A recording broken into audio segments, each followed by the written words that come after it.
जय श्री कृष्णा। राधे राधे। आज माघ शुक्ल पक्ष जया एकादशी है। जया एकादशी की क्या कथा है, आज मैं वो कथा सुनाने जा रही हूँ। गांडीवधारी अर्जुन ने कहा, हे भगवान, अब कृपा कर आप मुझे माघ माह के शुक्ल पक्ष की एकादशी के संबंध में भी विस्तार पूर्वक बताएं।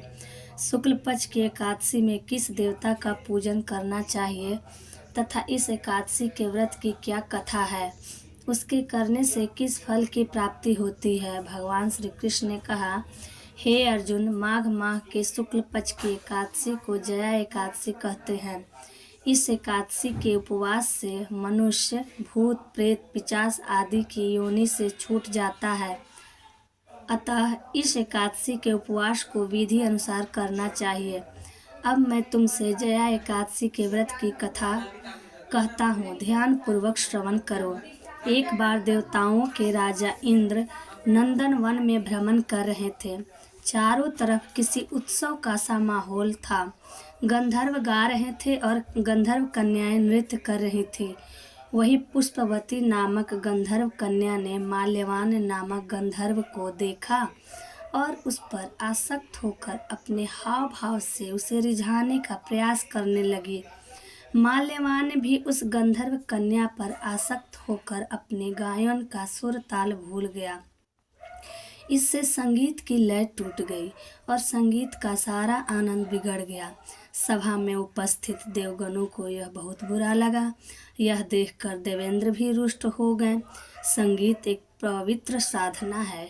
इस साधना को भ्रष्ट करना पाप है।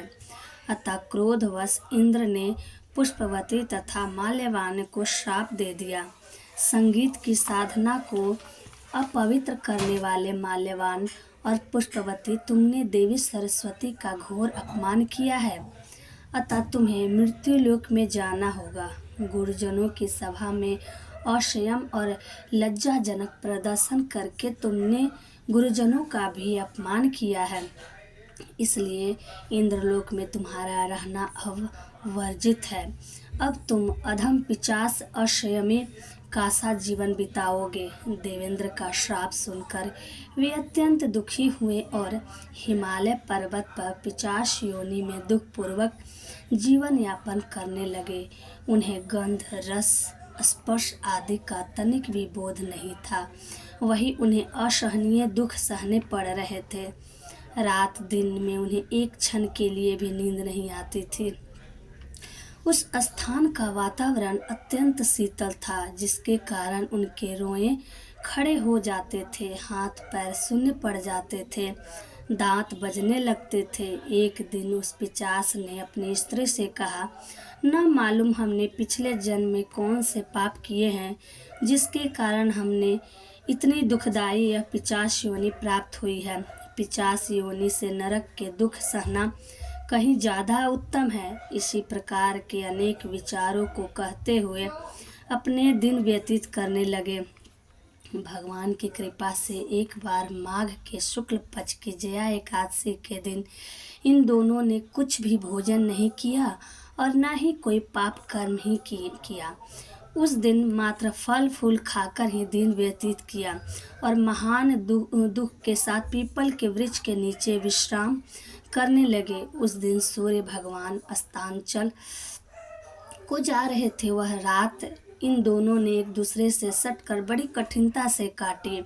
दूसरे दिन प्रातः काल होते ही प्रभु के कृपा से इनकी 50 योनि से मुक्ति हो गई और पुनः अपनी अत्यंत सुंदर अप्सरा और गंधर्व की देह धारण करके तथा सुंदर वस्त्रों तथा आभूषणों से अलंकृत होकर दोनों स्वर्गलोक को चले गए। उस समय आकाश में देवगण तथा गंधर्व इनकी स्तुति करने लगे। नागलोक में जाकर इन दोनों ने देवेंद्र को दंडवत प्रणाम किया। देवेंद्र को भी उन्हें उनके रूप में देखकर महान विस्मय हुआ और उन्होंने पूछा, तुम्हें पिशाच योनि से किस प्रकार मुक्ति मिली? इसका पूरा वृतांत मुझे बताओ। देवेंद्र की बात सुनने माल्यवान ने कहा, हे देवताओं के राजा इंद्र, श्री हरि की कृपा तथा जया एकादशी के व्रत के पुण्य से हमें 50 योनि से मुक्ति मिली है।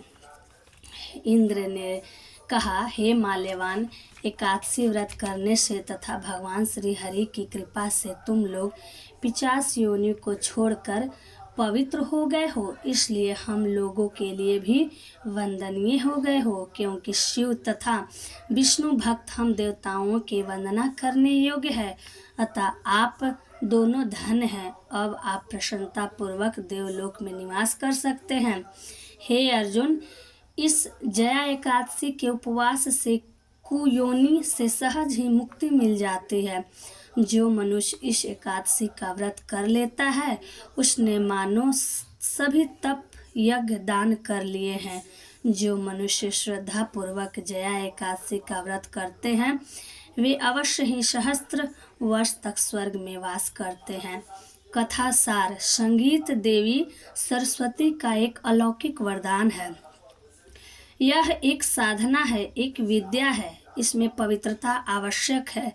फिर जिस सभा में अपने से बड़े गुरुजन आदि उपस्थित हो, वहाँ प्राणी को संयम और मर्यादा को बनाए रखना चाहिए, ताकि गुरुजनों का अपमान न हो, उनका सम्मान बना रहे। गुरुजनों का अपमान करने वाला मनुष्य घोर नरक का भागी होता है। जय श्री कृष्ण। आरती श्री विष्णु जी की।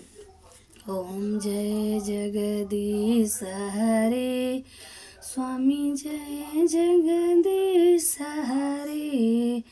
भक्त जन के संकट क्षण में दूर करे। ओम जय जगदीश हरे।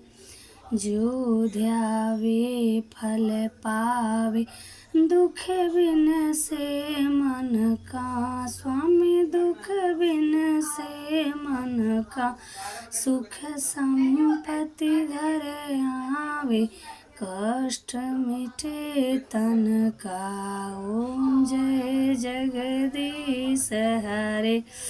मात पिता तुम मेरे, शरण गहूँ मैं किसकी। स्वामी शरण गहूँ मैं किसकी, तुम बिन और न दूजा, आस करूं जिसकी। ओम जय जगदीश हरे। तुम पूर्ण परमात्मा, तुम अंतर्यामी। स्वामी तुम अंतर्यामी, पारब्रह्म परमेश्वर, तुम सबके स्वामी। ओम जय जगदीश हरे।